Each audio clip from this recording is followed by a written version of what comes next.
ನಮಸ್ಕಾರ ಸ್ನೇಹಿತರೆ, ಎಲ್ಲರಿಗೂ ಆಸಕ್ತಿ ಅಕಾಡೆಮಿ ಯೂಟ್ಯೂಬ್ ಚಾನಲ್ಗೆ ಸ್ವಾಗತ. ಸೊ ಈಗೆಲ್ಲ ನೀಟ್ ಎಕ್ಸಾಮನ್ನು ಯಾರೆಲ್ಲ ಬರೆದಿದ್ದೀರಾ, ಹಾಗೆ KCET ಅಪ್ಲಿಕೇಶನ್ ಹಾಕಿದ್ದೀರಾ, ಸೊ ಅವರು ಈ ಪ್ರೋಸೆಸನ್ನು ನೀವು ಮಾಡಲೇಬೇಕು. ಏನಪ್ಪ ಈ ಪ್ರೋಸೆಸ್ ಅಂತಂದರೆ, ಈ KCET ಯಾರೆಲ್ಲ KCET 2026 ಅಪ್ಲಿಕೇಶನ್ ಹಾಕಿದ್ದೀರಾ, ನೀಟ್ ಎಕ್ಸಾಮ್ ಬರೆದಿದ್ದೀರಾ, ನಿಮ್ಮ ನೀಟ್ ಡೀಟೇಲ್ಸನ್ನು ಸೊ ಕರ್ನಾಟಕ ಎಕ್ಸಾಮಿನೇಷನ್ ಅಥಾರಿಟಿಗೆ ಡೇಟನ್ನು ಕೊಡಬೇಕಾಗತ್ತೆ.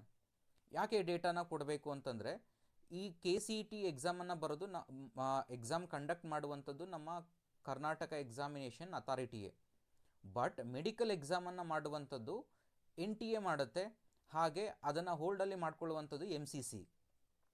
ಓಕೆನಾ? ಸೊ ಇಲ್ಲಿ ನಿಮಗೆ ಗೊತ್ತಿರಲಿ ಒಂದು ಪಾಯಿಂಟ್ ಏನಪ್ಪ ಅಂತಂದರೆ, ನಮ್ಮ ಕರ್ನಾಟಕದಲ್ಲಿ ಕಂಬೈನ್ಡ್ ಕೌನ್ಸಿಲಿಂಗನ್ನು ಮಾಡ್ತಾರೆ. ಏನು ಕಂಬೈನ್ಡ್ ಕೌನ್ಸಿಲಿಂಗ್ ಅಂತಂದರೆ, ನಮ್ಮ ಕರ್ನಾಟಕದಲ್ಲಿ ಇಂಜಿನಿಯರಿಂಗ್ ಜೊತೆಗೆ ಮೆಡಿಕಲ್ ಎರಡೂ ಸೇರಿಸಿ at A time combined counselling ಮಾಡ್ತಾರೆ. ಯಾರು? Karnataka examination authority. ಸೊ ಹಾಗಾಗಿರೋದ್ರಿಂದ ನಿಮ್ಮ ಮೆಡಿಕಲ್ ಡೀಟೇಲ್ಸ್ ಅವ್ರ ಹತ್ರ ಏನೂ ಸಿಕ್ಕಿರೋದಿಲ್ಲ.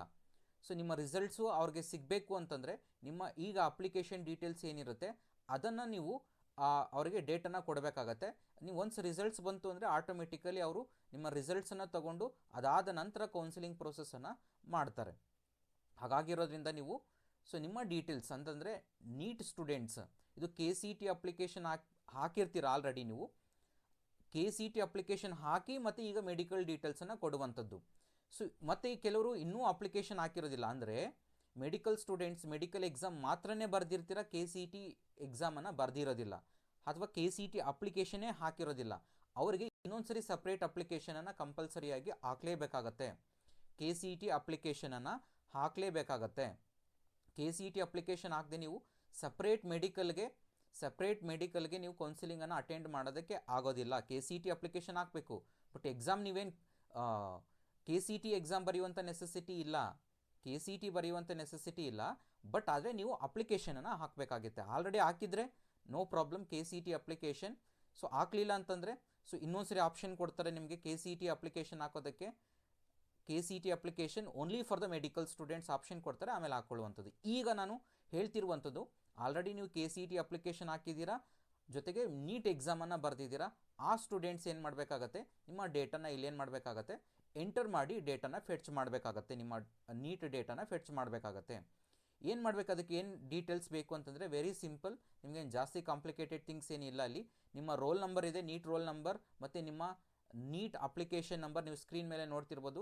ನೀಟ್ ಅಪ್ಲಿಕೇಶನ್ ನಂಬರ್ ಹಾಗೆ ನಿಮ್ಮ hall ticket, NEET hall ticket PDF ಅನ್ನು ನೀವು ಅಪ್ಲೋಡ್ ಮಾಡಿ ಸೊ ಕಂಪ್ಲೀಟಾಗಿ ಎಂಟರ್ ಮಾಡಿ. ಸೊ ಆಟೋಮೆಟಿಕಲಿ ನಿಮ್ಮ ಡೇಟಾ ಫೆಚ್ ಆಗುತ್ತೆ. ಒನ್ಸ್ ನೀಟ್ ರಿಸಲ್ಟ್ಸ್ ಬಂದರೆ ಆಟೋಮೆಟಿಕಲಿ ಅದು ನಿಮಗೆ ಡೇಟಾ ಫೆಚ್ ಆಗುತ್ತೆ. ಸೊ ಹಾಗೆ ಎಲ್ಲಿ ಫೆಚ್ ಮಾಡಬೇಕಾದ್ರೆ ಡೇಟಾ ನಾವೆಲ್ಲಿ ಎಂಟ್ರ್ ಮಾಡಬೇಕು ಅಂತಂದರೆ, ಸೊ ನೀವು ಫಸ್ಟು ಕರ್ನಾಟಕ ಎಕ್ಸಾಮಿನೇಷನ್ ಅಥಾರಿಟಿ ವೆಬ್ಸೈಟ್ಗೆ ಹೋಗಿ, KEA ವೆಬ್ಸೈಟ್ಗೆ ಹೋಗಿ, ಅಲ್ಲಿ ಪ್ರವೇಶ ಮೇಲೆ ಕ್ಲಿಕ್ ಮಾಡಿ. UG NEET 2026 ಅಂತ ಇದೆ ನೋಡಿ. ಸೊ UG NEET 2026 ಮೇಲೆ ಕ್ಲಿಕ್ ಮಾಡಿದ್ರೆ ಅಭ್ಯರ್ಥಿ ಚಟುವಟಿಕೆ ಲಿಂಕ್ ಅಂತ ಏನಿದೆ, ಫಸ್ಟ್ ಒನ್ ಏನಿದೆ, ಸೊ ಅದ್ರ ಮೇಲೆ ಕ್ಲಿಕ್ ಮಾಡಿ. ಅಲ್ಲಿ ನೋಡ್ಬೋದು ನೀವು ಇಲ್ಲಿ UG NEET 2026 ನೋಂದಣಿ ಲಿಂಕ್ KCET 2026ರಲ್ಲಿ ನೋಂದಾಯಿಸಿದ ಅಭ್ಯರ್ಥಿಗಳಿಗಾಗಿ. ಸೊ ಅದ್ರ ಮೇಲೆ ಕ್ಲಿಕ್ ಮಾಡಿದ್ರೆ ನಿಮಗೆ ನೀವು ನೋಡ್ಬೋದು ಇಲ್ಲಿ ನಿಮ್ಮ ಅಪ್ಲಿಕೇಶನ್ ನಂಬರ್, ಜಸ್ಟ್ ನಿಮ್ಮ ಅಪ್ಲಿಕೇಶನ್ ನಂಬರ್ ಮತ್ತು ಪಾಸ್ವರ್ಡನ್ನು ಎಂಟ್ರಿ ಮಾಡಿದ್ರೆ, ನೀವು KCET ಅಪ್ಲಿಕೇಶನ್ ಮತ್ತು ಪಾಸ್ವರ್ಡನ್ನು ಎಂಟ್ರಿ ಮಾಡಿದ್ರೆ, ಸೊ ಕ್ಯಾಪ್ಚಾ ಎಂಟ್ರಿ ಮಾಡಿದ್ರೆ ಆಟೋಮೆಟಿಕಲಿ ನಿಮಗೆ ಲಾಗಿನ್ ಆಗುತ್ತೆ. ಆಗ 3 ಡೀಟೇಲ್ಸ್ ಕೇಳುತ್ತೆ. ಏನು 3 ಡೀಟೇಲ್ಸ್? ಅಗೈನ್ ಅಪ್ಲಿಕೇಶನ್ ನಂಬರ್, ನಿಮ್ಮ ರೋಲ್ ನಂಬರ್, ಜೊತೆಗೆ ನಿಮ್ಮ ನೀಟಿನ ಹಾಲ್ ಟಿಕೆಟ್ ಸ್ಕ್ಯಾನ್ ಮಾಡಿರ್ತೀರಲ್ವ, ಫೋಟೋನ ಸ್ಕ್ಯಾನ್ ಮಾಡಿ ಅದನ್ನು ಅಪ್ಲೋಡ್ ಮಾಡಿ. ಸೊ ಅಷ್ಟಕ್ಕೆ ನಿಮಗೆ ನಿಮ್ಮ ಡೇಟಾ ಅಲ್ಲಿ ಆಟೋಮೆಟಿಕಲಿ ಫೆಚ್ ಆಗುತ್ತೆ. ಹಾಗೆ ನಿಮ್ಮದು ನೀಟ್ ರಿಸಲ್ಟ್ಸ್ ಬಂದರೆ ಆಟೋಮೆಟಿಕಲಿ ತೊಗೊಳುತ್ತೆ. ಸೊ ಸಪ್ರೇಟಾಗಿ ನೀಟ್ ಅಪ್ಲಿಕೇಶನ್ ಹಾಕಬೇಕು ಅಂತವರು ಸಪ್ರೇಟಾಗಿ ಈಗ KCET ಅವರು ಅಪ್ಲಿಕೇಶನನ್ನು ಬಿಡ್ತಾರೆ. ಸೊ ನೀವು ಅಪ್ಲಿಕೇಶನನ್ನು ಹಾಕೋಬೋದು. ಸೊ ಇಷ್ಟ ಆಯ್ತು ಇವತ್ತಿನ information. Please like my video, share it to everyone. Thank you all.